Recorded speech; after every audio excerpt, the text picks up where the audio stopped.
Hi everyone, today I'll be discussing Chapter 7 SPM, Measure of Dispersion for Group Data. Okay, Bab 7 SPM Sukatan Serakan untuk data terkumpul. In this chapter, you will be constructing three types of graph: histogram, frequency polygon, polygon kekerapan, and ogive. Okay, before we construct our graph, there are a few things that you need to know: how to identify your class size, midpoint, boundaries, and limit. Okay, example of table given here. Contoh jadual di sini, berat pelajar dengan bilangan pelajar. So let's specifically take a class size here between 36 to 40. Okay, first you need to know what is limit. Apa tu limit ataupun had? Okay, your limit is divided into two, upper and lower limit. Okay, upper limit ialah nombor terbesar, largest value. Okay, the largest value between 36 to 40 is 40. And lower limit refers to the smallest value, nombor yang terkecil, which is referring to 36. Okay, that is for limit. Okay, next one is boundary, sempadan.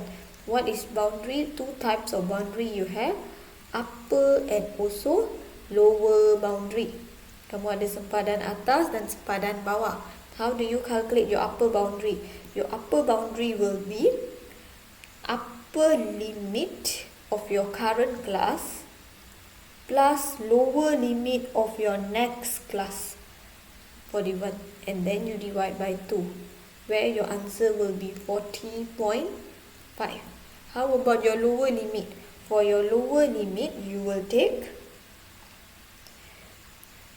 lower limit of your current class plus with upper limit of your class before, 35, and you divide by 2, you will get 35.5. This is how you calculate your boundary. Okay, next one, class size. Size class. Your class size is equals to upper boundary minus your lower boundary.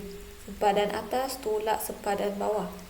40.5 minus 35.5, which is equivalent to 5. This is your class size.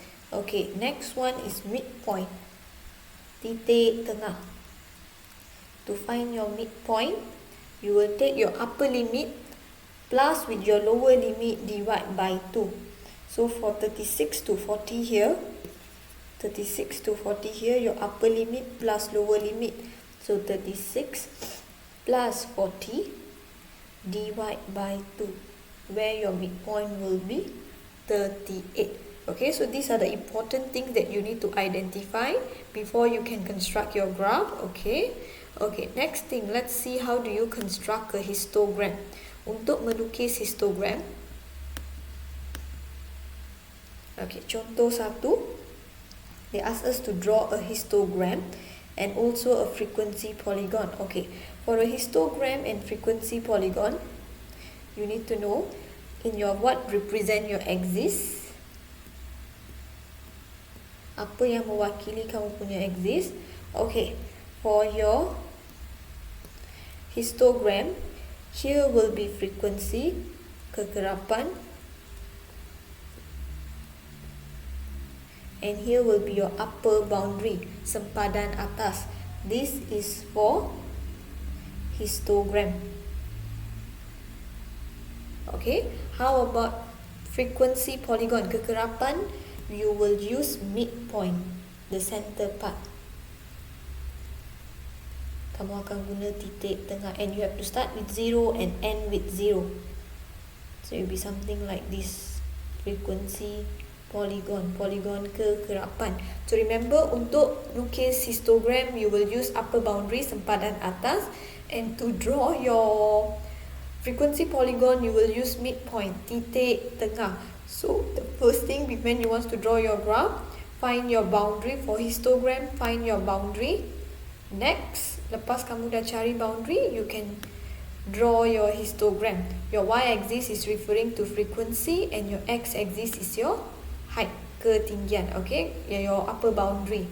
Okay, next, if you want to draw frequency polygon, untuk lukis polygon kekerapan, you are going to use midpoint, correct? So your midpoint will be in the center. So you can just mark in the center to draw your frequency polygon. But you have to remember, untuk polygon kekerapan, you have to start with 0 and you must end at 0.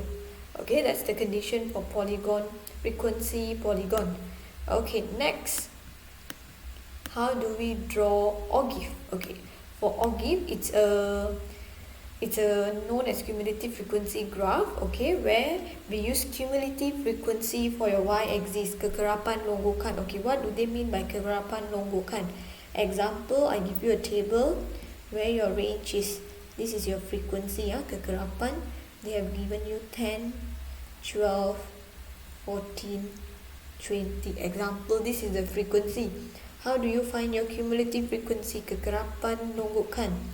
First one, copy back, 10. Next one, 12 plus 10, 22. 22 plus 14, 36. 36 plus 20, 56. The answer here should be similar with your total frequency, which is 1, 2, 3, 4, 5, 56. This is how you find your cumulative frequency atau kekerapan longgokan. So remember to draw your ogive, paksi Y dengan paksi X. Your paksi X is referring to upper boundary, sempadan atas, and here you will use cumulative frequency, not frequency. Histogram and polygon, you use frequency. Untuk yang ni, kamu akan lukis guna cumulative frequency, and you must start with 0. Kamu mesti mula dengan kosong. Okay, next, you have quartile. How to determine quartile? Quartile is divided into 3. First quartile, second quartile, and also third quartile. Okay, for first quartile is 1 over 4. 1 over 4 times n referring to total frequency, jumlah kekerapan. Second quartile is the center part, median, so 1 over 2 times n. And our third quartile is 3 over 4 times n. Okay, this is how we find our quartile. Let's check on one example.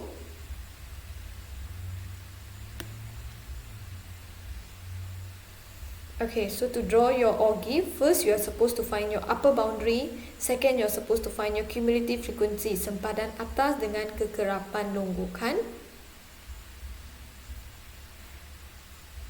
Okay, next.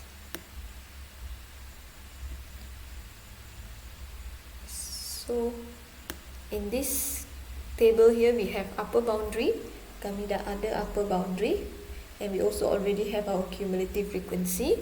Okay, so when you draw your graph, remember untuk ogive you must start with 0. Okay, and it's a freehand graph, tak perlu guna pembaris. Okay, so after you have drawn your ogive, okay, the total frequency here is 50. Total frequency given here is 50. To find your first quartile referring to Q1. Q1 is 1 over 4 times with n. So 1/4 darab 50. 1 over 4 times with 50. So 50 divided by 4. Your answer will be 12.5. Okay, so you're going to take this value. Ni bukan jawapan terakhir. This is not your final answer. Go back to your graph. Where is this 12.5? So if you can see, your 12.5 is here. Touch your graph. And this will be your Q1. Okay, most probably it's about 61.5. Okay, same goes to Q2 and Q3. Let's try for Q3. For Q3 will be 3 over 4 times with 50, jumlah kekerapan. So 3 times 50 divided by 4, you will get 37.5. Mark 37.5 in your graph, touching your graph. Go down to your x-axis, that will be your third quartile. Most probably it will be 72.5. This is your answer. Okay, so this is how you find your quartile, Q1, Q2 and Q3. Okay, how do you find your interquartile range, IQR? Your interquartile range is equals to Q3 minus Q1. Okay, kuartal ketiga tolak kuartal pertama. So you can just take 72.5 minus 61.5. Tu ialah jawapan untuk julat antara kuartal, interquartile range. Okay, next.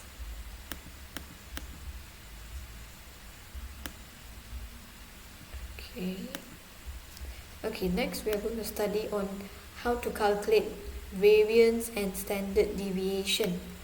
Okay, variance formula is given as frequency times with mean over total frequency minus average mean. That's your variance. For standard deviation, it will be square root of variance. Okay, square root of variance will be our standard deviation. We have to just substitute using the formula. Okay, that's how we calculate variance and standard deviation. Okay, next. Okay, box plot. Okay, a box plot is a method for us to show a numerical data through quartile. Okay, they have minimum value, maximum value, first quartile, second quartile and third quartile. Dalam plot kotak kami ada nilai minimum, nilai maksimum, kuartal pertama, kuartal kedua dan kuartal ketiga. Okay, how do we sketch a box plot? Let's check on this.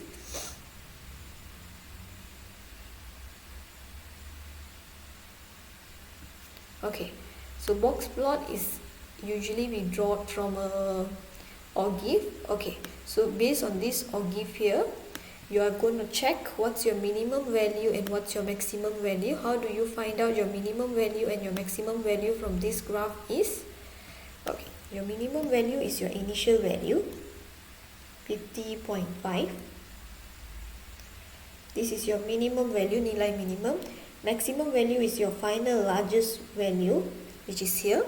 In between, you will find Q1, Q2 and Q3. How do you find your Q1, Q2, Q3? It's first quartile times 1 over 4 times total frequency. This will be 1 over 2 times total frequency, 3 over 4 times total frequency. Once you get the value of Q1, Q2 and Q3, represent this data in your box plot. So remember, minimum, your box plot will have 3 values and this will be your maximum, nilai maximum. Here is referring to Q1, here is Q2, the center, and this is your Q3. So this is how you plot your box plot. Okay, that's all for this chapter. Don't forget to like and share the video. Thank you.